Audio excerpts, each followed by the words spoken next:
فلا أقسم بمواقع النجوم وإنه لقسم لو تعلمون عظيم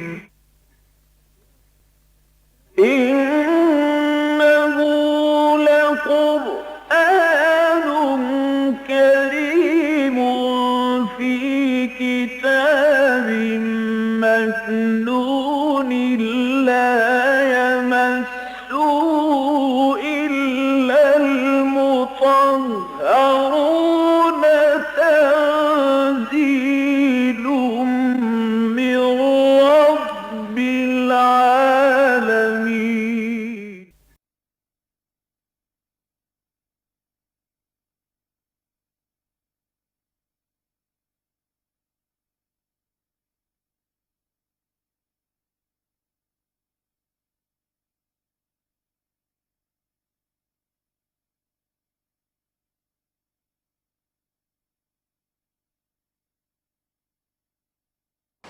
اعوذ باللہ من الشیطان الرجیم بسم اللہ الرحمن الرحیم لقد سمع اللہ قول الذین قالوا ان اللہ فقیر ونحن اغنیاء سنكتب ما قالوا وقتلهم الانبیاء بغیر حق ونقول ذوقوا عذاب الحریق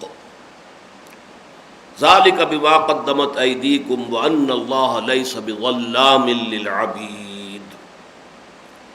الذين قالوا ان الله عهد الينا الا نؤمن لرسول حتى ياتينا بقربان تاكله النار قل قد جاءكم رسل من قبلي بالبينات وبالذي قلتم فلم قتلتموهم ان كنتم صادقين فان كذبوك فقد كذب رسل من قبلك جاءوا بالبينات والزبر والكتاب المنير کل نفس ذائقۃ الموت وانما توفون اجورکم یوم القیامہ فمن زحزح عن النار وادخل الجنۃ فقد فاز وما الحیاۃ الدنیا الا متاع الغرور لتبلغن فی اموالکم وانفسکم ولتسمعن من الذین اوتوا الکتاب من قبلکم ومن الذین اشرکوا اذى کثیرا وَإِن تَصْبِرُوا وَتَتَّقُوا فَإِنَّ ذَلِكَ مِنْ عَزْمِ الْأُمُورِ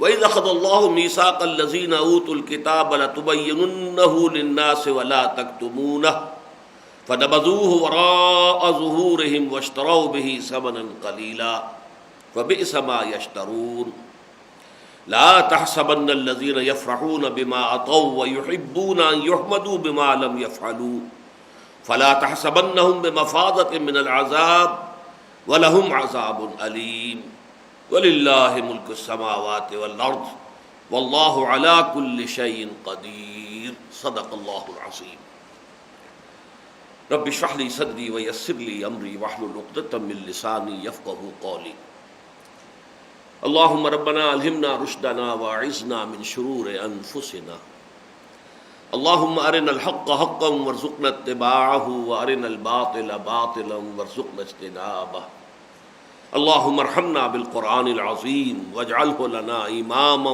ونورا وهدى ورحمة اللهم ذكرنا منه ما نسينا وعلمنا منه ما جهلنا وارزقنا تلاوته آناء الليل وآناء النهار واجعله لنا حجة يا رب العالمين آمين۔ اب ہم سورہ آل عمران کے اختتام کو پہنچ گئے ہیں۔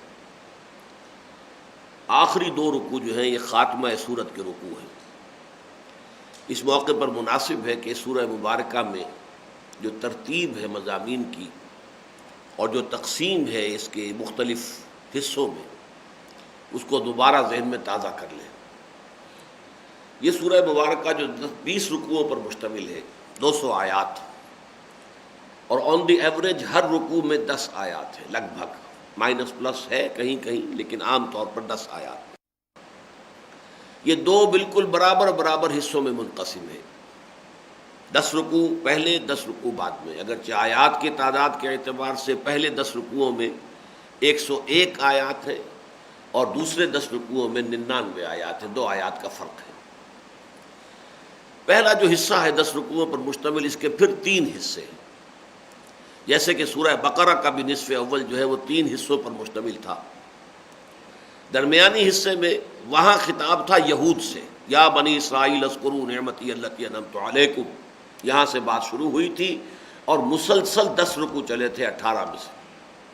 یہاں یہ ہے کہ لگ بھگ 3 رکوعوں میں خطاب براہ راست نصارہ سے تھا، عیسائیوں سے تھا، اور الوہیت مسیح علیہ الصلوۃ والسلام کے عقیدے کی نفی کی گئی تھی۔ اس سے پہلے ابتدائی حصہ، اس کے بعد جو اختتامی رکوع تھے حصہ اول کے، نصف اول کے، اس میں خطاب تھا مسلمانوں سے بھی، یہود سے بھی، نصارہ سے بھی۔ البتہ جو نصف ثانی ہے، جو کہ 11ویں رکوع سے لے کر 20ویں رکوع تک پھیلا ہوا ہے، یہ تقریباً پورا کا پورا سوائے چند شاذ آیات کے پورا کا پورا مسلمانوں سے خطاب پر مشتمل ہے، جیسے کہ سورہ بقرہ کا نصف ثانی بھی امت مسلمہ سے خطاب پر مشتمل ہے۔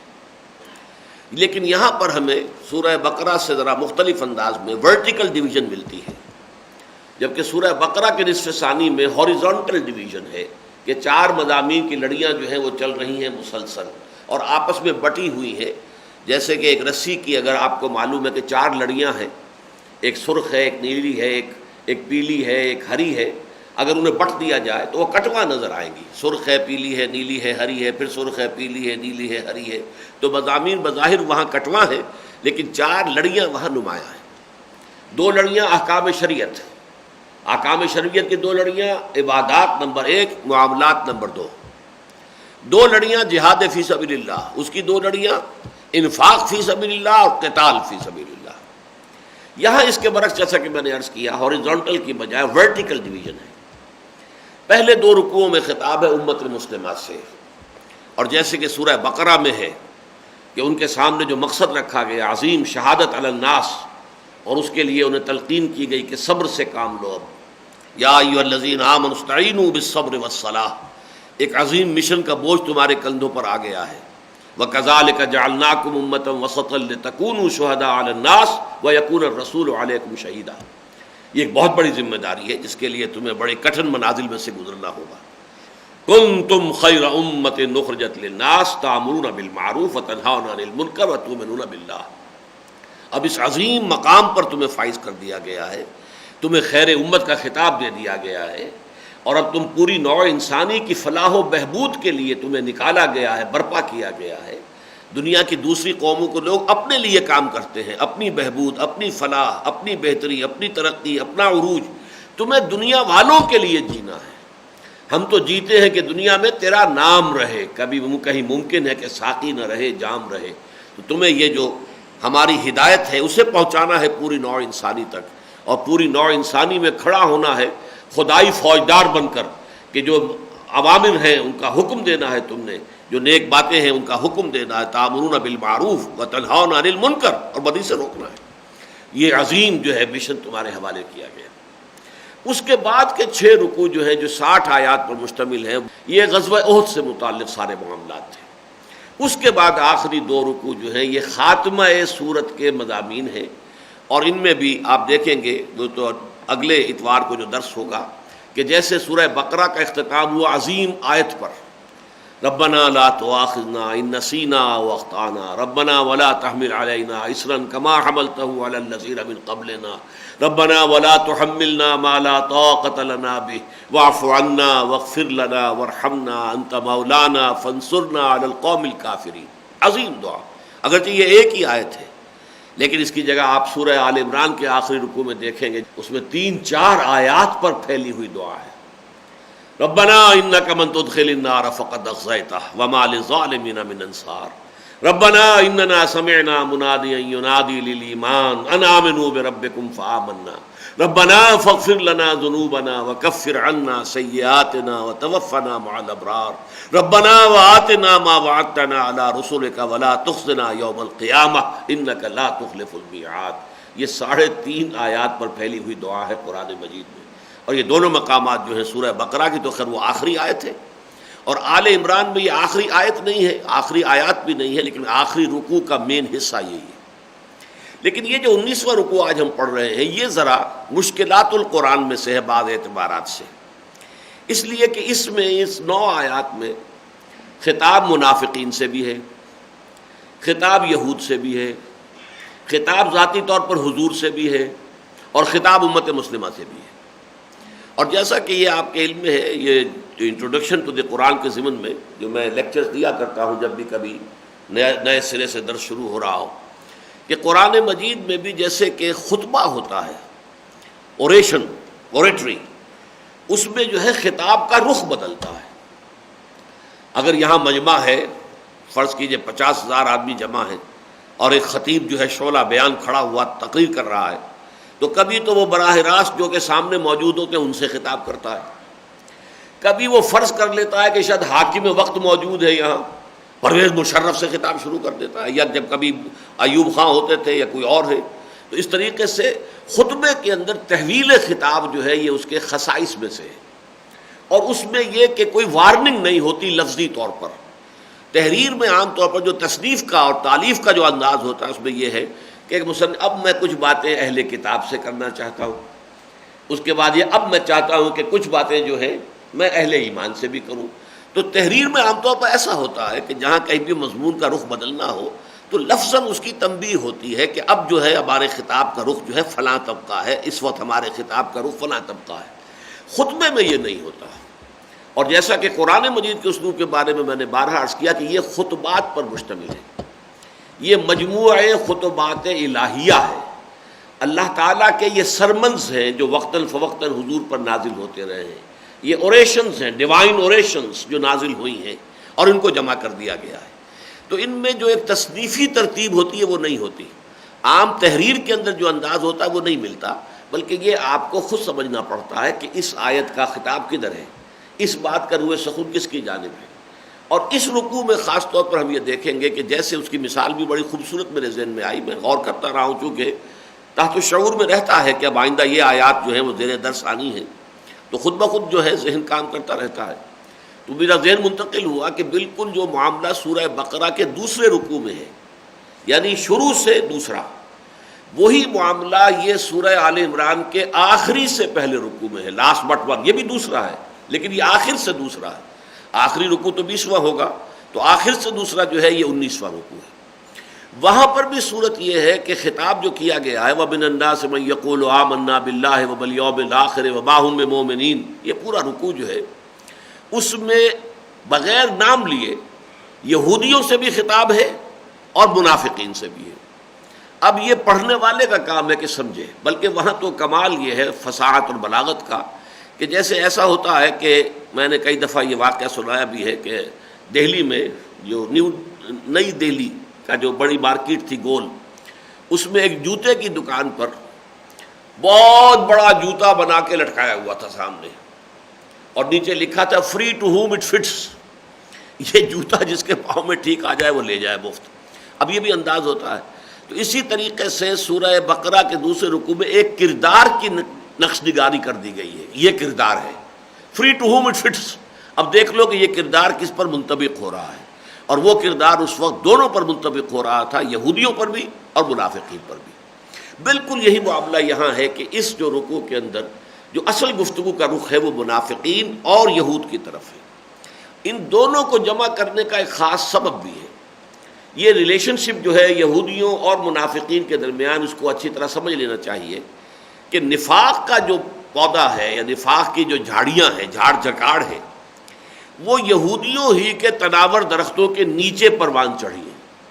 جیسے کہ آپ کو معلوم ہے کوئی جنگل ہے تو بڑے بڑے درخت بھی ہیں، تناور درخت ہیں، اونچے ہیں، ان کے نیچے جو ہے وہ جھاڑ جھکاڑ بھی ہے، جھاڑیاں بھی ہیں۔ تو در حقیقت یہود جو موجود تھے مدینے کے اندر، اور ان کے 3 قبیلے تھے، 2 تھے یہ عرب قبیلے اوس اور خزرج، لیکن اوس اور خزرج کے پاس نہ کوئی کتاب تھی، نہ کوئی شریعت تھی، نہ کوئی قانون، نہ کوئی ضابطہ، نہ عالم، نہ کوئی فقیہ، نہ کوئی جج، نہ کوئی کچھ بھی نہیں۔ یہودی اس اعتبار سے کلچر اور تہذیب اور تمدن کے بہت اعلیٰ مقام پر تھے، صاحب کتاب، ان کی شریعت، ان کے پھر فقہاء، علماء، ربانیین، اور اس کے مطابق وہ فیصلے کرتے تھے، معاملات چکاتے تھے، ان کی مذہبی عدالتیں تھیں۔ تو ایک رعب تھا عام اہل عرب پر ان کے کلچر کا، ان کی تہذیب کا، جبکہ ان پر رعب تھا عربوں کی شجاعت کا۔ ظاہر بات ہے شجاعت میں عرب جو ہے وہ زیادہ تھے، ان کے درمیان جب بھی کھاڑا کھڑکتا تھا تو ظاہر بات ہے کہ وہ یہودیوں کو مار پڑتی تھی، اور اس وقت پھر وہ کہا کرتے تھے کہ ابھی تو تم ہمیں دبا لیتے ہو اے اوس اور خزرج کے لوگوں، تم ہمیں مار دے دیتے ہو، لیکن اب آخری نبی کے ظہور کا وقت جو ہے قریب ہے، جب ہم اس کے ساتھ ہو کر تم سے جنگ کریں گے تو تم ہمیں شکست نہیں دے سکو گے۔ ان کا یہی قول ذریعہ بن گیا مدینے کے اوس اور خزرج کے لوگوں کے ایمان لانے کا، اس لیے کہ پہلی ملاقات جو حضور سے ہوئی تھی یہ سن 10 ہی میں ہوئی ہے، طائف سے واپسی کے فوراً بعد جو حج کا موسم آیا، اس موسم ہی میں حضور کو ایک جگہ گھاٹی میں بیٹھے ہوئے 6 افراد ملے خزرج کے۔ حج کا موقع تھا، مختلف لوگ ڈیرے لگا کے بیٹھتے تھے، کسی نے وہاں ڈیرا لگا لیا، کسی نے وہاں ڈیرا لگا لیا، تو یہ 6 افراد تھے خزرج کے۔ حضور نے جا کے اپنی دعوت پیش کی کہ میں اللہ کا نبی ہوں اور میں پیغام لے کر آیا ہوں۔ تو روایات میں آتا ہے کہ انہوں نے ایک دوسرے کو کننکھیوں سے دیکھا، معلوم ہوتا ہے یعنی آنکھوں میں جو پیغام ان کا جو ایکسچینج ہوا، معلوم ہوتا ہے یہ وہ نبی ہے جس کا نام لے کر یہود ہمیں دھمکاتے رہتے ہیں کہ اس نبی کے ظہور کا وقت آ گیا ہے، ہم اس کے ساتھ ہو کر جنگ کریں گے تو ہمیں شکست نہیں دے سکو گے، لہذا اس سے پہلے کہ یہودی ان پر ایمان لے آئے کیوں نہ ہم ایمان لے آئے، لہذا وہ ایمان لے آئے۔ تو گویا کہ وہ قول ان کا ذریعہ بن گیا تھا۔ بہرحال میں اس وقت عرض یہ کر رہا تھا کہ جہاں تک ویسے شجاعت میں، بہادری میں، میدان کارزار میں پلڑا بھاری رہتا تھا اوس اور خزرج کا، وہاں تہذیب تمدن جو ہے اس کے اعتبار سے پلڑا بھاری تھا یہودیوں کا۔ اوس اور خزرج کے بہت سے لوگ ان کے زیر اثر تھے، ان سے مرعوب تھے، ان سے تعلقات رکھتے تھے، ان کی بیٹھکوں میں جا کر بیٹھتے تھے، اور وہ سرمایہ دار بھی تھے، لہذا ظاہر بات ہے کہ ان کی بیٹھکوں کے اندر جو ہمارے ہاں سندھ میں اوطاق کہلاتے ہیں اور سرحد میں حجرہ کہلاتا ہے، جتنا بڑا آدمی ہوگا اس کا اتنا بڑا حجرہ ہوگا، وہاں پہ لوگ بیٹھے ہوں گے، ان کی تواضع ہوتی رہے گی مسلسل، وہی سندھ میں اوطاق کا معاملہ ہوتا ہے۔ تو اسی طریقے سے ان کے پاس جا کر یہ بیٹھتے تھے، تو در حقیقت انہی کے زیر اثر پھر یہ اوس اور خزرج کے لوگوں میں نفاق کا پودا پروان چڑھا کہ چونکہ دونوں قبیلوں نے بحیثیت مجموعی حضور پر ایمان لانے کا گویا کہ اعلان کر دیا، کوئی فارمل اعلان تو نہیں ہوا، ڈی فیکٹو یہی ہوا ہے کہ اوس اور خزرج کے تقریباً تمام سربرآوردہ افراد جو ہیں وہ ایمان لے آئے۔ اب قبائلی زندگی میں یہی ہوتا ہے، جب جو بڑے لوگ ہیں، ایلڈرز آف دی کلینز ہیں، جنہیں کہ ہمارے سر میں مشر کہتے ہیں، بڑے لوگ، اب جب وہ لوگ ایمان لے آئے تو گویا کہ سب ایمان لے آئے۔ لیکن یہ کہ ان کے عوام کا معاملہ یہ رہتا تھا کہ اب وہ ان کو اپنے بڑوں کی بات بھی مان کر وہ ایمان تو لے آئے، لیکن یہودیوں کے زیر اثر تھے، ان سے مرعوب تھے، ان کے پاس بیٹھتے اٹھتے تھے، ان کے ساتھ گفتگو ہوتی تھی، اور ان سے پھر جو اثر لیتے تھے اس کے بنا پر ان کے دلوں کے اندر وہ نفاق پیدا ہوا کہ لا الہ ہؤلاء ولا الہ ہؤلاء، نہ ادھر یکسر ہے نہ ادھر یکسر ہے۔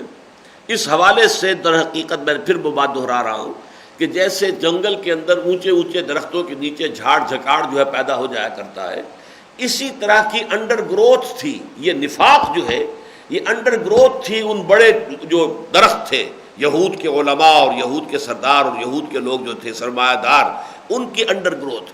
لہذا سورہ بقرہ کے دوسرے رکوع میں بھی ان دونوں سے گویا کہ اس طرح خطاب ہے، اور ایک ایسا کردار وہاں پیش کر دیا گیا جو دونوں پر منطبق ہو رہا ہے۔ تعویل خاص کے اعتبار سے وہ زیادہ منطبق ہے یہودیوں پر، تعویل عام کے اعتبار سے وہ زیادہ منطبق ہے منافقین پر، لیکن اب اس کی میں وضاحت نہیں کروں گا کہ تعویل خاص اور تعویل عام میں کیا فرق ہے، تفصیل سے میرے انٹروڈکٹری لیکچرز کے اندر یہ چیزیں آتی ہیں۔ وہی معاملہ اس رکوع کا ہے۔ اس تمہید کے بعد آئیے اب اس کے بعد انشاءاللہ آسانی سے یہ تمام چیزیں ہم سمجھتے چلے جائیں گے۔ لقد سمع اللہ قول الذین قالوا ان اللہ فقیر ونحن اغنیاء، یقیناً اللہ نے سن لی ہے بات ان کی جنہوں نے یہ کہا کہ اللہ تو فقیر ہے، ہم ہیں غنی۔ اب یہ ایک استہزائیہ جملہ تھا جو یہودیوں کی زبان سے بھی نکلتا تھا اور اسی طرح منافقین کی زبان سے بھی نکلتا تھا۔ جب بار بار قرآن میں آتا تھا اللہ کی راہ میں خرچ کرو، اللہ کو قرض حسنہ دو، من ذا الذی یقرض اللہ قرضا حسنا، کون ہے وہ جو اللہ کو قرض حسنہ دے؟ کیا معنی ہوئے؟ اب اہل ایمان تو اس کا مطلب جو ہے خوب سمجھتے تھے، مراد ہے اللہ کی راہ میں خرچ کرو، اللہ اسے اپنے ذمے قرض سے تعبیر کر رہا ہے کہ اس کا بھرپور صلہ تمہیں دے گا، نہ صرف تمہارا اصل زر لوٹائے گا، 700 گنا تمہیں اس کے اندر جو ہے اور اجر و ثواب اس سے بھی زیادہ۔ یہ سورہ بقرہ کے اندر مسلسل 2 رکوع جو ہیں وہ ہم پڑھ چکے ہیں کہ جو انفاق فی سبیل اللہ کے موضوع پر ہیں۔ اس حوالے سے لیکن اب انہوں نے اس کا مفہوم کیا نکالا؟ قرض تو وہی مانگتا ہے نا جو مفلس ہو، قلاش ہو، جس کو احتیاج ہے، محتاج ہے، ضرورت مند ہے. دیکھو جی ہر وقت یہی بات ہے، اللہ کو قرض ہو، اللہ کو خرچ کرو، اللہ کے لیے خیرات کرو، صدقہ کرو. تو اس کا کیا مطلب ہوا؟ ان اللہ فقیر ونحن اغنیاء، اللہ تو فقیر ہے، مفلس ہے، قلاش ہے، ہم ہیں غنی جن سے کہ قرض مانگا جا رہا ہے. یہ ان دونوں کا قول ہے. اور ہو سکتا ہے کہ یہ بات پہلے یہودیوں نے کہی ہو، اور پھر یہ کہ خربوزے کو دیکھ کے خربوزہ رنگ پکڑتا ہے، اسی سے انہوں نے جو منافقین تھے ان کے زیر اثر انہوں نے وہاں سے کیچ کر لی. اس لیے کہ اس آیت کا اصل رخ جو ہے معلوم ہو رہا ہے وہ منافقین سے زیادہ جو ہے اہل کتاب ان کی یہود کی طرف ہے. سنکتب ما قالوا، اس میں بڑا غیظ اور غضب پنہا، ہم لکھ رکھیں گے وہ جو کچھ کہ یہ کہ انہوں نے کہا ہے. یعنی اس میں دھمکی ہے کہ جو کچھ انہوں نے کہا ہے اب یہ اسکاٹ فری نہیں جائیں گے، اس کی جواب دہی نہیں کرنی پڑے گی. جتنی بڑی گستاخی کا جملہ ان کی زبان سے نکلا ہے اللہ کی جناب اور شان میں، اس کا بھرپور ان کو جو ہے اس کی سزا ملے گی. سنکتب ما قالوا، ہم لکھ رکھیں گے وہ جو کچھ کہ انہوں نے کہا. وقتلہم الانبیاء بغیر حق، اسی طرح ہم نے لکھ کر رکھا ہوا ہے ان کا قتل کر دینا اپنے نبیوں کو ناحق. یہ جو یہود کی تاریخ کا پچھلا واقعہ ہے کہ انہوں نے بہت سے نبیوں کو قتل کیا ہے. حضرت یحییٰ علیہ السلام کو ایک یہودی بادشاہ نے قتل کیا نا، اور ایک ڈانسر، ایک رقاصہ کی فرمائش پر، سلومی، جو کہ ویسے بھی یعنی اس کے لیے بہت ہی ایک یعنی غلط حرکت تھی کہ اپنے بھائی کی بیوی کو اس نے اپنے گھر میں ڈالا ہوا تھا، اور اس کی وہ بیٹی تھی، اور اس سے بھی وہ چاہتا تھا اپنے ناجائز تعلقات استوار کرنا. تو اخلاقی اعتبار سے کرپشن کی انتہا ہو چکی تھی. لیکن اسی کی فرمائش کے اوپر حضرت یحییٰ علیہ السلام، وہ جن کی کہ مذہب میں اور شان میں جو الفاظ آئے ہیں سورہ آل عمران میں، ان سب کی جو کیفیت ہے، لیکن یہ کہ انہیں قتل کر دیا گیا. حضرت زکریا قتل کیے گئے، حضرت یحییٰ قتل کیے گئے. تو یہ جو یہودی قتل کرتے رہے اللہ کے نبیوں کو، وہ بھی ہم نے لکھا ہوا ہے، رکھا ہوا ہے.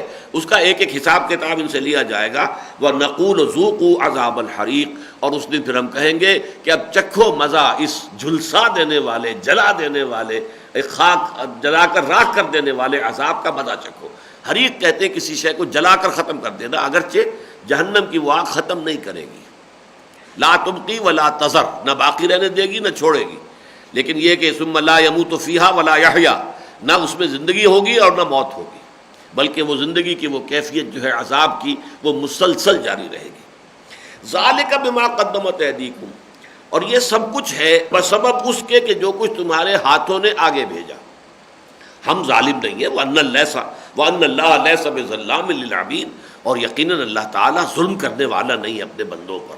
یہ تمہارے اپنے کرتوت ہیں، تمہارے اپنے اعمال ہیں، تمہارا اپنا وہ سارا رویہ اور طرز عمل ہے جو تم نے ہمارے نبیوں اور داعیان خیر اور داعیان الی الحق کے جواب میں اختیار کیا تھا. یہ اس کا مزہ چکھو. ذوقوا عذاب الحریق، اب یہ جلا دینے والی، جلس دینے والی آگ کا مزہ چکھو. الذین قالوا ان اللہ عہد الینا، یقیناً وہ لوگ کہ جنہوں نے یہ کہا کہ اللہ تعالیٰ نے تو ہم سے ایک عہد لے رکھا ہے. اللہ نؤمن لرسول، کہ ہم کسی رسول پر ایمان نہ لائیں، حتی یاتینا بقربان تاکلہ النار، یہاں تک کہ وہ ہمارے سامنے پیش کرے ایسی قربانی جسے آگ کھا جائے. اب یہ ان کا ایک بہانہ تھا کہ حضور صلی اللہ علیہ وسلم پر ایمان کیوں نہیں لاتے. دعویٰ ان کا یہ تھا کہ ہم بھی مومن ہیں. جو سورہ بقرہ کا دوسرا رکوع ہے وہ شروع اس سے ہوتا ہے کہ وَمِنَ النَّاسِ مَن يَقُولُ آمَنَّا بِاللَّهِ وَبِالْيَوْمِ الْآخِرِ وَمَا هُم بِمُؤْمِنِينَ. وہاں ایمان بالرسالت کا ذکر نہیں ہے. لوگوں میں سے ایسے بھی ہیں جو کہتے ہیں کہ ہم ایمان رکھتے ہیں اللہ پر اور یوم آخر پر، حالانکہ وہ مومن نہیں ہے. یہودیوں کا کہنا یہ تھا کہ دیکھیے توحید کو ہم مانتے ہیں، اللہ کو ہم مانتے ہیں، آخرت کو ہم مانتے ہیں، دونوں باتیں بنیادی مان لی. اب اگر رسالت کو ہم نے اگر فرض کیجئے محمد رسول ہے بھی نہیں مانا تو کیا ہوا؟ ایک رسول کو نہیں مانا نا. ہم ایک رسول کو ماننے والے، موسیٰ کے ماننے والے اور سینکڑوں نبیوں کے ماننے والے، وہ تمام جو بھی prophets of the Old Testament ہیں ان سب کے ہم ماننے والے، جن کی کتابیں چھوٹے چھوٹے صحیفے جو ہیں آج آپ کو اولڈ ٹیسٹمنٹ میں عہد نامہ قدیم کے اندر ملتی ہیں، ان سب کو وہ مانتے تھے. تو نبیوں کو ہم مانتے ہیں، رسولوں کو ہم. ایک رسول فرض کیجئے اگر ہے بھی محمد رسول صلی اللہ علیہ وسلم اور ہم نے ان کا انکار کر دیا تو ہم نے ایک لمبی چوڑی جماعت میں سے ایک کا انکار کیا نا. باقی سب کو تو ہم نے مانا، اللہ کو ہم نے مانا، توحید کو ہم نے مانا، آخرت کو ہم نے مانا، تو ہمیں بھی مومن تسلیم کیا جائے. یہ ان کا کلیم تھا کہ صرف اس بنا پر کہ ہم محمد کو نہیں مانتے صلی اللہ علیہ وسلم ہمیں کافر قرار نہیں دیا جا سکتا. یہی بات جو ہے در حقیقت اب ان کی طرف سے یہاں آ رہی ہے کہ ہم تو اس لیے ایمان نہیں لا سکتے محمد پر صلی اللہ علیہ وسلم کہ ہم سے تو اللہ نے ایک عہد لے رکھا ہے. حالانکہ اس لیے جھوٹی بات ہے، پوری تورات میں اولڈ ٹیسٹمنٹ میں کہیں یہ عہد نہیں ہے. ایک حقیقت کے اوپر انہوں نے ایک غلط مفروضے کی بنیاد قائم کر کے اسے ایک اصول کی شکل دے دی کہ اللہ نے ہم سے عہد لے رکھا ہے کہ ہم کسی رسول پر ایمان نہیں لائیں گے جب تک کہ وہ ایسی قربانی پیش نہ کرے جسے آگ کھا جائے. یہ زمانہ قدیم سے اصل میں ایک معاملہ چلا آ رہا تھا اللہ تعالیٰ کی طرف سے، جبکہ انسان ابھی عہد طفولیت میں تھا. تو جیسے بچوں کو کھلونوں سے کھلایا جاتا ہے، بہلایا جاتا ہے، ایسے اس زمانے میں خرق عادت چیزیں بہت ہوتی تھیں. انسان ابھی ذہنی اعتبار سے، شعور کے اعتبار سے تو اس سطح پر آیا نہیں تھا کہ عقلاً اپنے شعور کے اعتبار سے بات کو سمجھ سکے. تو انہیں جو ہے خرق عادت، معجزات، ہر طرح کی اس طرح کی چیزیں جو ہے وہ دکھائی جاتی تھیں. ان میں سے ایک یہ بھی تھی کہ اگر کوئی اللہ کا بندہ کوئی شے اللہ کی خدمت میں پیش کرتا تھا صدقے کے طور پر، قربان کہتے ہیں تقرب کے لیے، قربانی جسے ہم کہتے ہیں، قربانی کس لیے؟ تقرب اللہ، اللہ تعالیٰ کا قرب حاصل کرنے کا ذریعہ بناتے ہیں. مثلاً جو لوگ بھیڑیں بکریاں پالتے تھے، وہ کوئی اپنی بھیڑیں بکریاں لے آئے ایک دو، یہ ہم اللہ کی جناب میں پیش کرتے ہیں، یہ ہماری طرف سے صدقہ ہے، قربانی ہے. جو کوئی کھیتوں میں کام کرتے تھے، وہ جو کچھ کھیت کے اندر انہوں نے بویا تھا اور ہم کاٹا ہے، وہ اس میں سے کچھ لا کر پیش کر دیتے تھے.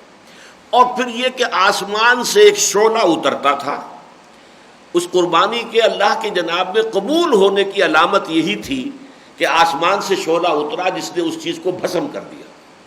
وہ اگر بھیڑ بکری جو تھی وہ بھسم ہو گئی، جل کر راکھ ہو گئی. وہ اگر کوئی گندم وغیرہ کوئی شے تھی وہ جل کر بھسم ہو گئی.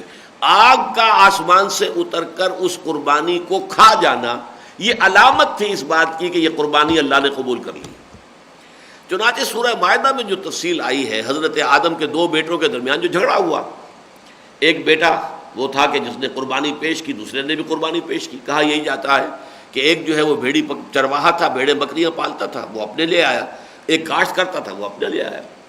اب اس کے بعد یہ کہ سورہ مائدہ میں فرمایا گیا ہے تو ایک کی قربانی تو قبول ہو گئی، دوسری کی نہیں ہوئی.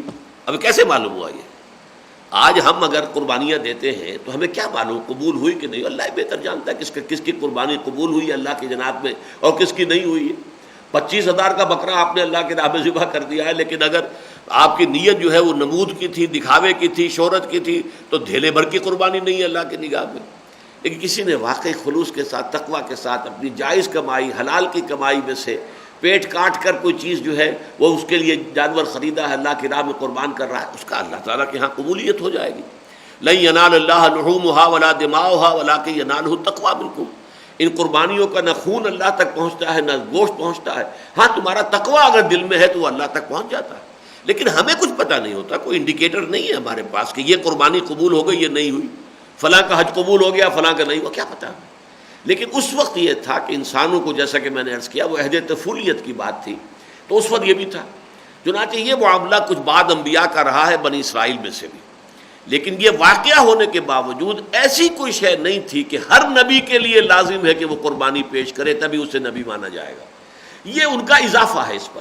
یعنی ایک بات تھی واقعتاً، حقیقتاً تھی، اس کا وجود تھا، لیکن اس کو جنرلائز کر کے، اسے قانون کی شکل دے کر، قاعدے کی شکل دے کر، ایک رول بنا کر جو پیش کیا ہے عذر کے طور پر کہ محمد بھی وہی کچھ دکھائیں تو ہم مان لیں گے.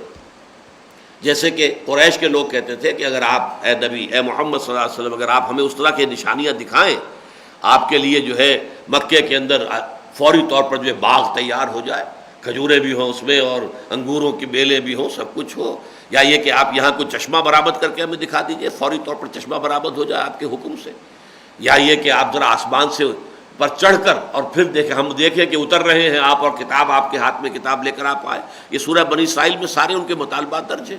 تو جس طریقے سے وہ کہتے تھے کہ اگر یہ دکھائیں گے تو ہم مان لیں گے، ایسے ہی یہود نے کہا الذین قالوا ان اللہ عہد الینا، یہ ہے جھوٹ اس میں کہ اللہ تعالیٰ نے ہم سے عہد لیا. آج بھی وہ تورات میں، اولڈ ٹیسٹمنٹ میں کسی جگہ پر ایسی بات نہیں دکھا سکتے کہ اللہ نے یہ عہد ان سے لیا ہو اور یہ کوئی مستقل ضابطہ اور قاعدہ اور قانون جو ہے وہ شریعت کا بیان ہوا ہو. اللہ نؤمن لرسول حتی یاتینا بقربان، کہ ہم کسی رسول پر ایمان نہیں لائیں گے جب تک کہ وہ ایسی قربانی نہ دکھائے، پیش کرے تاکلہ النار، جسے آگ بھسم کر دے، کھا جائے.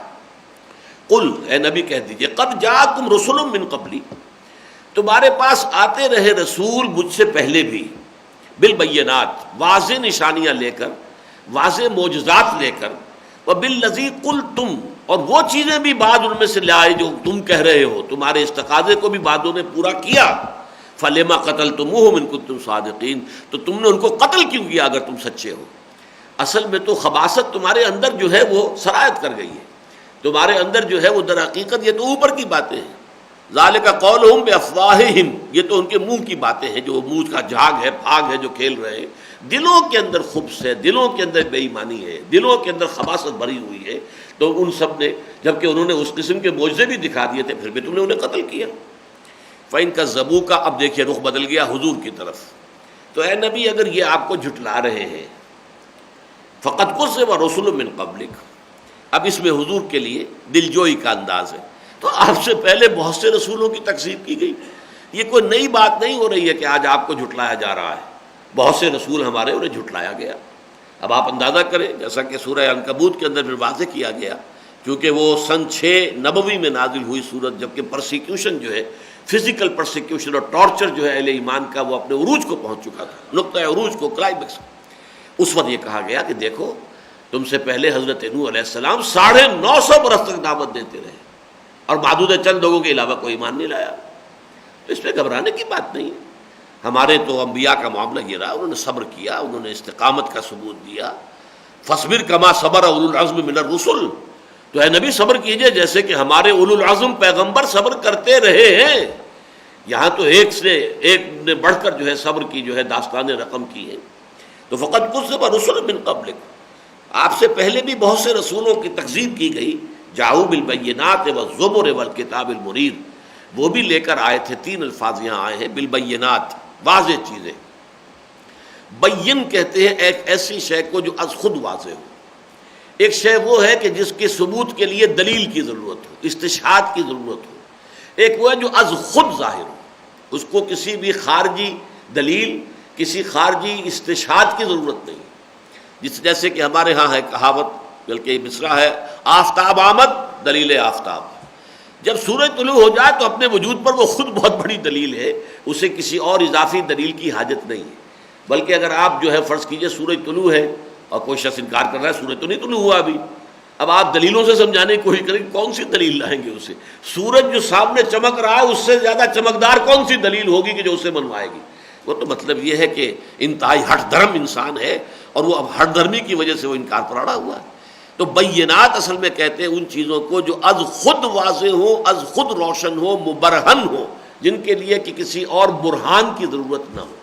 اور اس کا اطلاق عام طور پر قرآن میں ایک تو معجزات پر ہوا ہے. معجزہ وہ شے ہوتی تھی جو از خود روشن ہو جاتا تھا کہ یہ بات جو ہے کسی انسان کے، کسی بشر کی قوت میں یہ بات نہیں تھی کہ جو سامنے دکھا دی گئی ہے کہ ایک چٹان ہے اور اس چٹان میں سے گابھن اونٹنی جو ہے ان کی اپنے مطالبے کے مطابق گابھن اونٹنی برآمد ہو گئی لوگوں کے نگاہوں کے سامنے. اب معلوم ہوا کہ واقعتاً یہ کسی انسان کا کام نہیں. یا حضرت عیسیٰ علیہ السلام کے معجزے، حضرت موسیٰ علیہ السلام کے معجزے، تو یہ ہے بینات. لیکن قرآن مجید میں یہ لفظ واضح دلائل کے لیے بھی آیا ہے. ایسی توحید کے بارے میں باتیں، معاد کے بارے میں باتیں کہ جو بالکل از خود روشن ہو، واضح ہو، فطرت انسانی انہیں فوراً لپک کر تسلیم کر لے. اگر وہ فطرت سلامتی پر ہے، صحت پر ہے، برقرار ہے تو فوراً تسلیم کر لے، وہ بھی بینات ہے. تو وہ بینات بھی لے کر آئے. وہ زبر، زبر جو ہے یہ جمع ہے زبور کی. زبور اصل میں تو کہتے ہیں ٹکڑے کو، یعنی چھوٹے چھوٹے ٹکڑے، چھوٹے چھوٹے ٹکڑے. یہ مزامیر جو ہے، جو زبور کتاب ہے حضرت داؤد علیہ السلام کو جو دی گئی تھی، وہ اصل میں جیسے گیتانجلی جو ہے وہ ایک کتاب جو ہے اس میں بھی کچھ حمد کے ترانے ہیں، اسی طریقے سے زبور جو ہے در حقیقت وہ حمد کے ترانوں پر مشتمل ہے، اور وہ چھوٹے چھوٹے ٹکڑے علیحدہ علیحدہ ہیں، ان کو زبور کہا گیا ہے. اور زبر جو ہے پھر یہاں پر جو لفظ استعمال ہوا ہے وہ یہ ہے جو چھوٹے صحیفے دیے گئے. اللہ تعالیٰ نے کتابیں دی ہیں، وہ کتابیں تو 4 ہیں، تورات، انجیل، زبور، قرآن. جامع ترین کتاب قرآن. اس کے علاوہ صحیفے دیے گئے ہیں. صحف ابراہیم و موسیٰ. اب صحیفے ابراہیم کے کہاں ہیں، کس جگہ ہیں، ہمیں نہیں معلوم، لیکن اور صحیفے، یہ دانیال نبی کا صحیفہ ہے، یہ فلاں نبی کا صحیفہ، یہ جو ہے یہ بکس آپ کو مل جاتی ہیں اولڈ ٹیسٹمنٹ میں. تو یہ صحف ہے، یہ زبر ہے. والکتاب المنیر، اور روشن کتاب. یہ روشن کتاب سے یہاں مراد جو ہے وہ تورات ہے. تورات کتاب ہے، پہلی کتاب جو نازل ہوئی وہ تورات ہے، آخری کتاب جو نازل ہوئی وہ قرآن ہے، درمیان میں زبور اور انجیل۔ زبور میں صرف حمد کے ترانے ہیں، کوئی احکام نہیں ہے، کوئی شریعت کے احکام نہیں ہے، کچھ نہیں ہے۔ اسی طریقے سے انجیل میں حکمت ہے، اخلاق عالیہ کی تعلیم ہے، روحانیت کی تعلیم ہے، وہاں پر بھی کوئی قوانین شرعی جو ہے اور فقہی حلال و حرام کے بیان نہیں ہوئے۔ قرآن مجید یہ ہے جامع ترین کہ اس کے اندر آپ کو معلوم ہے کہ اللہ کے احکام شریعت بھی ہیں، اس میں حکمتیں بھی ہیں، اس میں حمد کے ترانے بھی ہیں، یہ گویا کہ جامع ترین اور مکمل ترین کتاب ہے۔ لیکن قرآن سے پہلے کتاب جو ہے جہاں ذکر ہو رہا ہے اہل کتاب کا، تو الکتاب المنیر سے یہاں پر مراد ہے روشن کتاب، اس لیے کہ سورہ مائدہ میں بھی فرمایا انا انزلنا التوراۃ فیہا ھدی و نور، ہم نے تورات نازل کی تھی جس میں ہدایت بھی تھی، نور بھی تھا۔ تو یہ جو کتاب منیر ہے، روشن کتاب، وہ تورات ہے۔ کل نفس ذائقۃ الموت، ہر ذی نفس کو، ہر جاندار کو موت کا مزہ چکھ کر رہنا ہے۔ وَإِنَّمَا تُوَفَّوْنَ أُجُورَكُمْ، اور تمہیں اجر، تمہارے بدلے پورے پورے دے دیے جائیں گے۔ اب یہ توفا، یہ یہاں پر آپ دیکھیے وفا یوفی، پورا پورا دے دینا، کسی نے پورا دے دیا، وفا یوفی توفیتن، اور اسی کا مفعول بنے گا ثم، یہ مجہول، ثم توفونا، پھر تمہیں پورا پورا دے دیا جائے گا، اجورکم، قیامت کے دن یوم القیامہ، تمہارے سارے اجر، بھلائی کا بدلہ بھلا، برائی کا بدلہ برا، برائی کی سزا ملے گی تو بھرپور ملے گی، اور نیکی کا بدلہ ملے گا تو نہ صرف بھرپور بلکہ اضافوں کے ساتھ ملے گا۔ وہ تو اللہ تعالیٰ اپنے فضل سے جتنا چاہے اس کے اندر اضافہ کرے، اگرچہ گناہ کی سزا اس کے جرم کے متوازی اور متوازن وہ ملے گی، جتنا اس کا جرم ہے اتنی سزا، لیکن جہاں تک تعلق ہے نیکی کے اجر کا، وہ اللہ تعالیٰ اپنی طرف سے جتنا چاہے گا اضافہ کر دے گا۔ ذالک فضل اللہ یؤتیہ من یشاء۔ فمن زحزح عن النار، باقی اونچے درجات جو ہیں وہ تو اور بہت بڑی بات ہو جائے گی، لیکن اصل کانٹے کی بات کیا ہے؟ فمن زحزح عن النار وادخل الجنۃ فقد فاز، جو کوئی بھی بچا لیا گیا آگ سے اور داخل کر دیا گیا جنت میں تو وہ کامیاب ہو گیا۔ فزتو ورب الکعبہ، یہ فاز ہی سے وہ لفظ بنا ہے، فزتو، میں کامیاب ہو گیا۔ جب ایک صحابی رضی اللہ تعالی عنہ غزوہ بدر کے بعد یہ قریش کے قابو میں کوئی آگے، ایک صحابی، لمبا واقعہ ہے وہ، میں صرف وہ بیان کر رہا ہوں ان کا معاملہ، تو اب وہ سب کے سب جو ہے ان کو قتل کر کے اپنے اپنے جو مقتولین تھے بدر کے، ان کا جو ہے وہ اپنے آتش انتقام جو ہے اسے بجھانا چاہتے تھے۔ اب کیا کیا، ان کو لے کر ایک درخت سے باندھ دیا، کوئی اپنا جو ہے نیزہ لے کر کھڑا ہے، تیار ہے کہ میں نیزہ گھونپوں گا ان کے اندر، کسی نے وہ اپنے دور سے وہ جو ہے اپنی کمان جو ہے کھینچی ہوئی ہے کہ یہ میں تیر ماروں گا اس کو، وہ سارے جو ہے کھڑے ہوئے، ہر ایک کا یہ ہے کہ میں ان کے اوپر سے اپنا غصہ اتاروں، ان کے اوپر اب وار کر کے۔ تو جب پہلا نیزہ ان کے جگر میں کسی نے چبھویا ہے تو انہوں نے کہا فزت ورب الکعبہ، رب کعبہ کی قسم میں کامیاب ہو گیا۔ یعنی یہ کہ میں، اگر اللہ نے مجھے ثابت قدمی عطا فرمائی، یہ بھی ہو سکتا تھا کہ معافیہ مانگتے، گڑ گڑاتے اور خوش آمدیں کرتے، خدا نہ خواستہ مرتد ہو جاتے کہ میں جان بچانے کے لیے جو ہے میں تو مرتد ہونے کو تیار ہوں۔ دین میں قانونی اعتبار سے اس کی بھی اجازت ہے، جان بچانے کے لیے عارضی طور پر کلمہ کفر کہہ دینا، اگر دل کے اندر اس کا کوئی اثر نہ پہنچے، صرف یہ کہ جان بچانے کے لیے تو اس کی اجازت ہے، رعایت ہے، اللہ تعالیٰ نے کمزور لوگوں کی رعایت بھی رکھی ہے، لیکن نہیں، وہ صبر اور استقامت، اس کے اوپر جو انہوں نے اپنی کیفیت دیکھی کہ اب تو بس ٹھیک ہے میں کامیاب ہو گیا، فزت ورب الکعبہ۔ تو یہاں پر فرمایا فقط فاز فوزا عظیما، وہ کامیاب ہو گیا بہت بڑی کامیابی کے ساتھ۔ وَمَا الْحَيَاةُ الدُّنْيَا إِلَّا مَتَاعُ الْغُرُورِ، اور نہیں ہے دنیا کی زندگی مگر دھوکے کا سامان۔ اس آیت پر ذرا توجہ کرنے کی ضرورت ہے، اس کا ظاہری سا جو ایک مقصد نکلتا ہے وہ تو پھر رہبانیت کی طرف لے جاتا ہے۔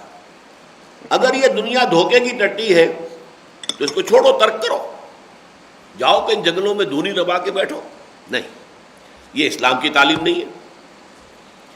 الدنیا مزرعۃ الآخرہ، یہ حدیث ہے بہت ہی جامع، بہت عمدہ۔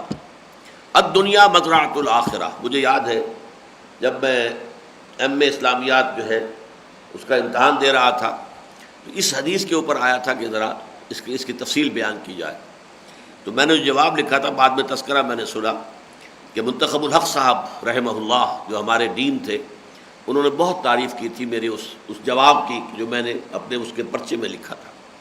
تو یہ حدیث جو ہے، الدنیا مزرعۃ الآخرہ، دنیا کھیتی ہے آخرت کی، یہاں بو گے تو وہاں کاٹو گے، اگر یہاں بو گے نہیں تو کاٹو گے کہاں؟ بونا یہاں ہے، کاٹنا وہاں ہے۔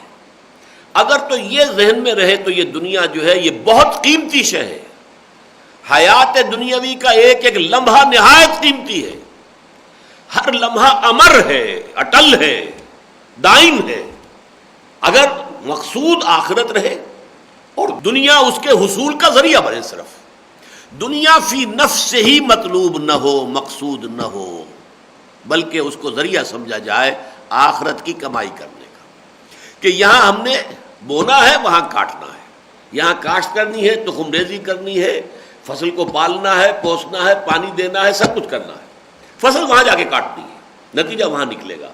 اس اعتبار سے تو دنیا ایک بہت بڑی حقیقت ہے، حیات دنیاوی کا ہر لمحہ بہت قیمتی ہے، اس لیے کہ اس میں جو نتائج نکلنے والے ہیں، یہ زندگی تو ہماری جو ہے یہ فائنائٹ ہے، محدود ہے، کتنی بھی ہو، 100 برس کی ہو، کوئی 150 برس کا ہو کر مر گیا تب بھی بہرحال اس کو مرنا تو ہے ہی نا، آخر وہ ایٹرنل ہے، فائنائٹ کا اور انفائنائٹ کی تو کوئی نسبت ہے ہی نہیں۔ تو اس فائنائٹ دور میں جو کام آپ کر رہے ہیں اس کے نتائج آپ کو ملیں گے انفائنائٹ زندگی کے اندر پھیلے ہوئے۔ اس اعتبار سے اس زندگی کا ہر لمحہ اپنی اہمیت کے اعتبار سے انفائنائٹ ہے، نتیجے کے اعتبار سے انفائنائٹ ہے، یہ جو ہے در حقیقت لامحدود ہے۔ لیکن اگر یہ مقصود بن جائے، مطلوب بن جائے، یہ اپنے اندر گم کر لے، جیسے کہ اقبال نے کہا، بڑی پیارا انداز ہے یہ، کافر کی یہ پہچان کہ آفاق میں گم ہے، اور مومن کی یہ پہچان کہ گم اس میں ہے آفاق۔ اور جو کہا گیا ہے کہ بازار سے گزرا ہوں، خریدار نہیں ہوں، جیسے حضور نے فرمایا مالی ولی دنیا، مجھے اس دنیا سے کیا سروکار، انما مثلی، میری مثال تو ایسے ہے کراکب استدل تحت شجرۃ ثم راح فترکھا، ایک مسافر ہے، گھوڑے پر یا اونٹ پر سوار سفر کر رہا تھا، تھوڑی دیر کے لیے وہ اترتا ہے کسی درخت کے سائے میں، سستانے کے لیے تھوڑی دیر بیٹھتا ہے، پھر وہ اپنی سواری پر سوار ہوتا ہے، راستہ لیتا ہے، اسے اس درخت سے اس سے زیادہ دلچسپی نہیں ہے کہ تھوڑی سی دیر کے لیے اس کے سائے میں ہمیں سانس لینا، بس۔ مالی ولی دنیا انما مثلی کراکب استظل تحت شجرۃ ثم ترکھا، تو یہ ہے در حقیقت دنیا کی حقیقت۔ اگر یہ رہے سامنے تو دنیا بہت قیمتی ہے، الدنیا مزرعۃ الآخرہ۔ اور اگر یہ مقصود بن گئی، جیسے کہ سورہ کہف میں کہا گیا ہے، کیا ہم بتائیں تمہیں، قل هل ننبئکم بالاخسرین اعمالا الذین ضل سعیہم فی الحیاۃ الدنیا وہم یحسبون انہم یحسنون صنعا، تمہیں بتائیں کہ اپنی بھاگ دوڑ، محنت، جد و جہد، زندگی بھر کام کیا، محنت کی، مشقت کی، دن رات ایک کر دیے، لیکن اپنی اس محنت اور جد و جہد کے اعتبار سے ناکام ترین لوگ کون ہیں بتائیں؟ قل هل ننبئکم بالاخسرین اعمالا الذین ضل سعیہم فی الحیاۃ الدنیا، وہ لوگ کہ جن کی ساری سعی و جہد، بھاگ دوڑ، محنت، مشقت دنیا کی زندگی ہی میں گم ہو کر بھٹک کر رہ گئی، ان کا مقصود و مطلوب دنیا تھی، لہذا اب ان کی وہ ساری محنت، اس میں آخرت میں انہیں کچھ ملنے والا نہیں، وہاں کوئی بھلا نہیں ہونے والا۔ محنتیں بھی کی، مشقتیں بھی کی، زندگی میں بھی آرام کی بجائے جو ہے دن رات محنت کر کے جو ہے وہ زندگی بتائی ہے، لیکن یہ کہ آخرت میں کچھ بھی ہاتھ پر لے آنے والا نہیں۔ قل هل ننبئکم بالاخسرین اعمالا الذین ضل سعیہم فی الحیاۃ الدنیا وہم یحسبون انہم یحسنون صنعا، وہ لوگ کہ جن کی پوری سعی و جہد دنیا کی زندگی میں بھٹک کر رہ گئی اور وہ یہی سمجھتے رہے کہ ہم بہت کامیاب ہو رہے ہیں، بہت اچھا کام کر رہے ہیں، میرا کاروبار بہت وسیع ہو گیا ہے، میں پروفیشن میں بہت شائن کر رہا ہوں، میری حیثیت، کوئی ڈاکٹر ہے کہتا میں تو بہت ہی مشہور ڈاکٹر ہوں، میرے تو کلینک کے اندر لوگوں کی قطاریں لگی رہتی ہیں، وہ سمجھنا میں بہت کامیاب ہوں۔ لیکن حقیقت کے اعتبار سے جب آنکھ کھلے گی، جو کہتے ہیں آج جب آنکھ کھلی گل کی تو موسم تھا خزاں کا، جب اس آخرت میں، اس دنیا میں آنکھ کھلے گی تو معلوم ہوگا کہ ہاتھ پلے کچھ بھی نہیں۔ وَمَا الْحَيَاةُ الدُّنْيَا إِلَّا مَتَاعُ الْغُرُورِ، اور نہیں ہے دنیا کی زندگی مگر دھوکے کا سامان۔ اگر وہ حجاب بن گئی ہے تمہارے اور تمہارے رب کے مابین، اگر یہ دنیا حجاب بن گئی ہے تمہارے اور آخرت کے درمیان، تو پھر یہ گھاٹے کا سودا ہے اور یہ دھوکے کی ٹٹی ہے۔ لَتُبْلَوُنَّ فِي أَمْوَالِكُمْ وَأَنفُسِكُمْ۔ اب یہاں خطاب مسلمانوں سے ہو رہا ہے بحیثیت جماعت۔ اے مسلمانوں، تمہیں لازماً آزمایا جائے گا، تمہارے مالوں میں بھی اور جانوں میں بھی، یعنی مالی اور جانی نقصانات ہر طرح کے آئیں گے، تمہیں جھیلنے ہوں گے، برداشت کرنے ہوں گے، اور اس راستے کے اندر کڑی سے کڑی اور بڑی سے بڑی آزمائشیں آ کر رہیں گی۔ یہ یوں سمجھیے کہ سورہ بقرہ کے ساتھ اس کا تقابل کریں گے تو یہ وہی مضمون ہے، وَلَنَبْلُوَنَّكُمْ بِشَيْءٍ مِّنَ الْخَوْفِ وَالْجُوعِ وَنَقْصٍ مِّنَ الْأَمْوَالِ وَالْأَنفُسِ وَالثَّمَرَاتِ وَبَشِّرِ الصَّابِرِينَ الَّذِينَ إِذَا أَصَابَتْهُمْ مُصِيبَةٌ قَالُوا إِنَّا لِلَّهِ وَإِنَّا إِلَيْهِ راجعون۔ تمہیں لازماً آزمایا جائے گا، ہم تمہیں ٹھوک بجا کر دیکھیں گے، کتنے پانی میں ہو، واقعتاً ایمان لائے ہو تو یقیناً دل سے، دل کی گہرائیوں سے ایمان لائے ہو، یا صرف لپ سروس ہے، یہ بس اقرار باللسان ہے، یہ صرف زبانی پھاگ ہے جو کھیل رہے ہو اور کچھ بھی نہیں۔ اس کا تو ظاہر بات ہے کہ فیصلہ ہوگا تو آزمائشوں سے ہوگا۔ لَتُبْلَوُنَّ، تم لازماً، یہ بارہا میں نے آپ کو بتایا، عربی میں اس سے زیادہ تاکید کا اسلوب نہیں ہے۔ فعل مضارع کے آخر میں نون تشدید کے ساتھ، شروع میں لام زبر کے ساتھ، لَتُبْلَوُنَّ، تم لازماً آزمائے جاؤ گے، بلا یبلو آزمانا، فی اموالکم، مالی نقصانات کے ذریعے بھی، وانفسکم، جانی نقصانات کے ذریعے بھی۔ تو جانی نقصانات میں یہ بھی ہو سکتا ہے زخمی ہو گئے، ایک ہاتھ کٹ گیا، ایک ٹانگ کٹ گئی، کچھ اور ہو گیا، اور یہ بھی ہو سکتا ہے پوری جان دینی پڑے۔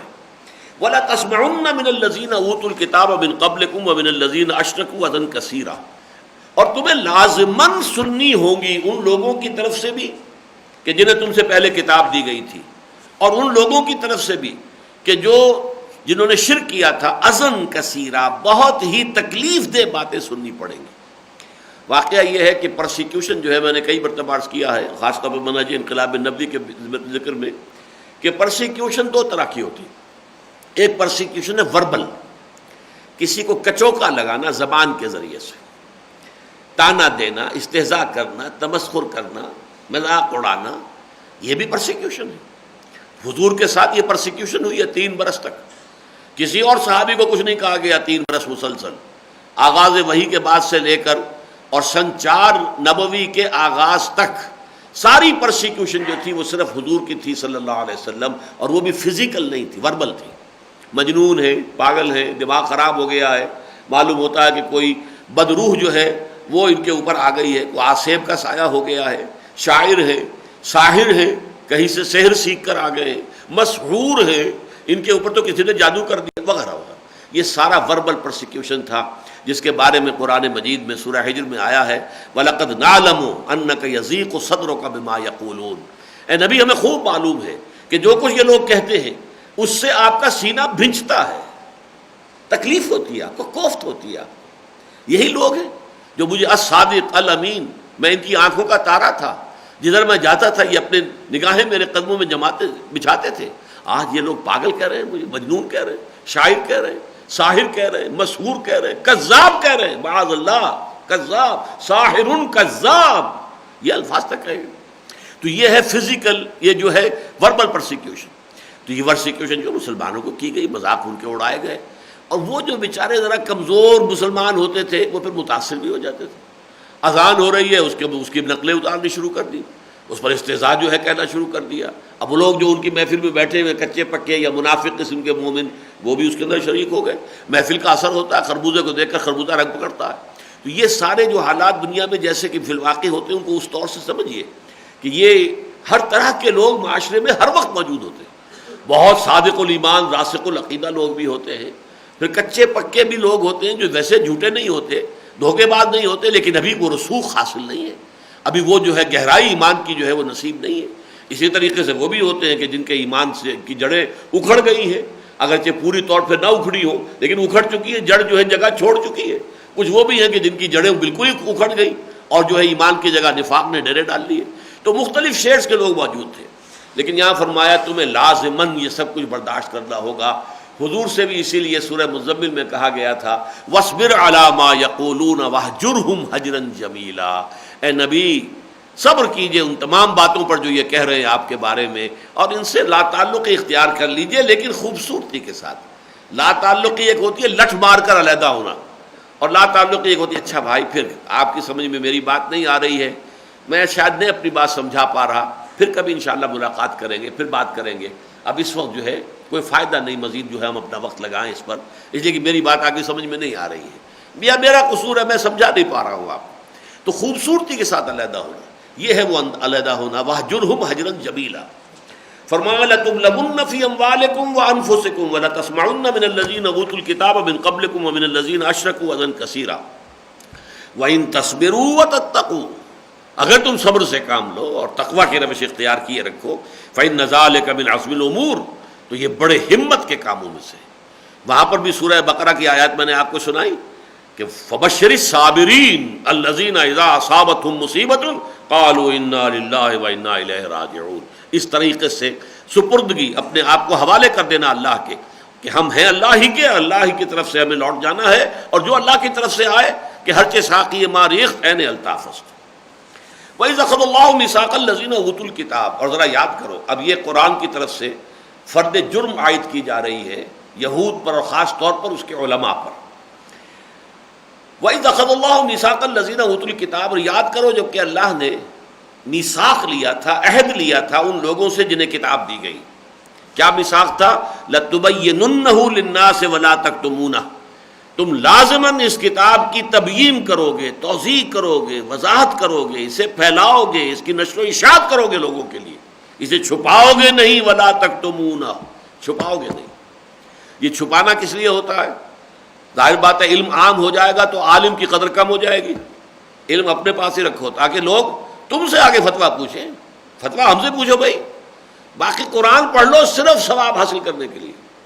یہ جو دین کا علم ہے یہ تو جنہوں نے فراغت حاصل کی ہوئی ہے، 16 سال پڑھا ہوا، جا کر فتویٰ لینا ان سے پوچھو، حکم معلوم کرنا ان سے پوچھو، باقی یہ قرآن پڑھو سمجھ کر نہیں، ترجمہ بھی نہ کرنا، قرآن پڑھو تو صرف سمجھو اس سے ثواب حاصل کرنا ہے۔ اس طرح کا معاملہ ہوتا ہے کہ جب کسی قوم کے اندر ایک مذہبی طبقہ وجود میں آ جاتا ہے، وہ طبقہ جو ہے پھر وہ اپنی طبقاتی جو ہے جو مفادات ان کی وجہ سے وہ سمجھتا ہے کہ علم کا زیادہ عام ہو جانا ان کی قدر و منزلت کو کم کر دے گا، اور یہ بات منطقی طور پر درست ہے۔ تو عہد ان سے لیا گیا تھا لَتُبَيِّنُنَّهُ لِلنَّاسِ وَلَا تَكْتُمُونَهُ، کہ تم اسے عام کرو گے، پھیلاؤ گے، اس کی وضاحت کرو گے، تبیین کرو گے، اسے روشن کرو گے لوگوں کے لیے، اور اسے چھپاؤ گے نہیں۔ فَنَبَذُوهُ وَرَاءَ ظُهُورِهِمْ، انہوں نے اس عہد کو اپنی پیٹھوں کے پیچھے پھینک دیا، وَاشْتَرَوْا بِهِ ثَمَنًا قَلِيلًا، اور اس کے عوض حقیر سی قیمت جو ہے وہ حاصل کر لی، مفادات۔ لوگ آئیں ہمارے ہاتھ چومیں، دستبوسی کریں، نذرانے پیش کریں، تب ہم فتویٰ بتائیں گے، تب ہم انہیں ان کے جو علم کا جو پوچھیں گے ہم ان کو جواب دیں گے۔ فَبِئْسَ مَا يَشْتَرُونَ، تو بہت ہی بری ہے وہ شے جو وہ لے رہے ہیں، جو قیمت وہ وصول کر رہے ہیں اس کتمان علم کی، کتمان حق کی، یہ بہت ہی بری قیمت ہے۔ لا تحسبن الذين يفرحون بما عطوا ويحبون ان يحمدوا بما لم يفعلوا، اب یہاں ایک کردار آ رہا ہے سامنے، یہ ہے در حقیقت منافقین کا کردار۔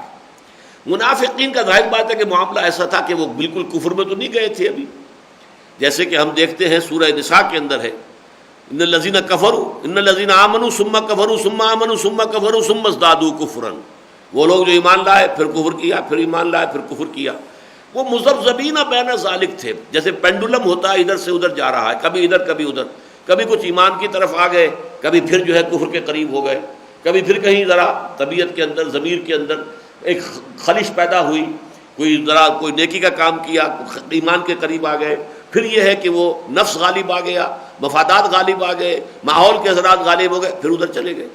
یہ جو کیفیت رہتی تھی، تو اگر کسی وقت انہیں کوئی خیر کی توفیق ہو جاتی تھی تو اس پر خوب شادیانے بجاتے تھے، اس کا چرچا کرتے تھے، یفرحون بما عطوا، اتنا بڑا کام ہم نے کر لیا، اتنی بڑی نیکی جو ہے اس کا ہم سے صدور ہو گیا، ہم نے اتنا چندہ دے دیا، ہم نے اتنا انفاق کر دیا۔ یہ ہے الذین یفرحون، لا تحسبن الذین یفرحون بما عطوا، نہ سمجھیں وہ لوگ کہ جو بڑے اتراتے ہیں ان چیزوں پر جو انہوں نے کر لیے، کوئی نیکی کا کام، کوئی خیر، کوئی بھلائی، کوئی خیرات، کوئی صدقات اگر کر لیے تو اب اتراتے ہیں، پھولے سماتے نہیں اپنے لباس میں۔ وَيُحِبُّونَ أَن يُحْمَدُوا بِمَا لَمْ يَفْعَلُوا، اور انہی کا ایک اور نفسیاتی مرض یہ بھی ہوتا ہے، خاص طور پہ ان کے سرداروں کا، کہ ان کی مدح کی جائے ان چیزوں پر بھی جو انہوں نے کیا ہی نہیں ہے۔ یعنی کوئی خیر تھوڑا سا کرنا اگر نصیب ہو گیا، اس کی توفیق مل گئی تو اس پر تو اترا رہے ہیں، اس کے ڈنکے بجا رہے ہیں. باقی چاہتے یہ کہ لوگ زیادہ خوشامد میں آ کر، اور جیسا کہ میں نے آج عرض کیا تھا کہ اوطاق اور یہ جو حجرے ہوتے ہیں اب وہ بڑے بڑے لوگوں کے سرداروں کے ہوتے ہیں. جیسے کہ ابو جہل نے حضور کو ایک دفعہ چیلنج کیا تھا، محمد تم نے دیکھی ہے میری بیٹھک ہر وقت آباد ہوتی ہے، لوگ وہاں پہ بیٹھے ہوتے ہیں، تمہیں کوئی پوچھنے والا ہی نہیں ہے. تو یہ گویا کہ ایک معیار، ایک پیمانہ ہوتا تھا کہ کون شخص کتنا بڑا ہے، کہ اس کی جو بیٹھک ہے اور اس کی جو مجلس ہے کتنی آباد رہتی ہے، لوگ بیٹھے رہتے ہیں وہاں پہ، چائے کا دور چلتا رہتا ہے یا کچھ اور جو ہے ان کی خاطر تواضع ہوتی رہتی ہے. اس حوالے سے اب وہ ظاہر بات ہے وہاں جو لوگ بیٹھے وہ پھر خوش آمدی بھی ہوتے ہیں، وہ ان کے جو ہے زمین و آسمان کے قلابے ملائیں گے. جیسے آج کل ہمارے ہاں جو ہے پاس نامے پیش کیے جاتے ہیں، وَيُحِبُّونَ أَن يُحْمَدُوا بِمَا لَمْ يَفْعَلُوا، جو کام کیے ہی نہیں ہیں ان پر بھی حمد، ان کی خواہش یہ ہے کہ ان کی تعریف میں زمین و آسمان کے قلابے ملا دیے جائیں، ان کی مدح کی جائے، ان کی ستائش کی جائے، چاہے وہ کام انہوں نے کیے ہی نہیں. مجھے آج جب میں سوچ رہا تھا اس پر تو غالب کا وہ شعر یاد آ رہا تھا کہ ناکردہ گناہوں کی بھی حسرت کی ملے داد، یا رب یہ اگر کردہ گناہوں کی سزا ہے. اگر تو کوئی نیکی جو کی تھی انہوں نے کردہ نیکی تو اس کا تو وہ ڈھنڈورا پیٹتے ہیں خوب، اور اس کے اوپر خوب شادیانے بجاتے ہیں اور خوب اس کا ڈھنڈورا پیٹتے ہیں، اور چاہتے یہ کہ مزید بھی ان کی حمد کی جائے، ان کی تعریف کی جائے. وہ ناکردہ نیکیاں جو ہیں ان پر بھی ان کی تعریف ہو، توصیف ہو، ان کی مدح و ستائش کے اندر جو ہے زمین و آسمان کے قلابے ملا دیے جائیں. فلا تحسبن بمفازۃ من العذاب، تو ہرگز فلا تحسبنہم، تو ہرگز مت سمجھنا تم کہ وہ عذاب سے بچ نکلیں گے. وَلَهُمْ عَذَابٌ أَلِيمٌ، اور ان کے لیے دردناک عذاب ہے. وَلِلَّهِ مُلْكُ السَّمَاوَاتِ وَالْأَرْضِ، یہ آیت یہ بتا رہی ہے کہ ایک اعتبار سے یہاں اس صورت کے مضامین ختم ہو گئے. واقعہ یہ ہے کہ اگلا رکوع جو ہے وہ اپنی جگہ پر ایک مستقل حیثیت کا رکوع ہے، نہایت اہم، اور ایمانیات کے ضمن میں انتہائی اہم بحث ہے جو اگلے رکوع میں آ رہی ہے. اگلے رکوع کے بارے میں یہ روایت حضرت ام المومنین حضرت عائشہ رضی اللہ تعالی عنہ کی موجود ہے، ہمیں ملتی ہے. جس رات یہ آیات نازل ہوئی ہیں ساری رات حضور پر گریہ طاری رہا. آپ کھڑے ہو کر روتے رہے، سجدے میں روتے رہے، بیٹھ کر روتے رہے، ساری رات تقریباً گریہ کی کیفیت طاری رہی. اور پھر جب حضرت بلال نے آپ کو پھر جو ہے نماز کی اطلاع دی، اس وقت بھی آپ پر جو ہے وہ رقت اور گریہ طاری تھا. تو انہوں نے کہا بھی کہ حضور آپ کیوں، آپ کے تو اگلے پچھلے گناہ اللہ معاف کر چکا ہے. حضور نے فرمایا تو کیا میں عبدن شکورا نہ بنوں، اور فرمایا آپ میں نہ رہوں، آج مجھ پر یہ آیات نازل ہوئی ہیں اللہ کی، ان فی خلق السماوات والارض واختلاف اللیل والنہار لآیات لأولی الالباب وللہ ملک السماوات والارض. اللہ ہی کے لیے ہے ملکیت اور بادشاہی ہر اس چیز کی جو آسمان میں ہے اور زمین میں ہے. واللہ علی کل شیء قدیر، اور یقیناً اللہ ہر چیز پر قادر ہے. بارک اللہ لی ولکم فی القرآن العظیم ونفعنی وإیاکم بالآیات والذکر الحکیم.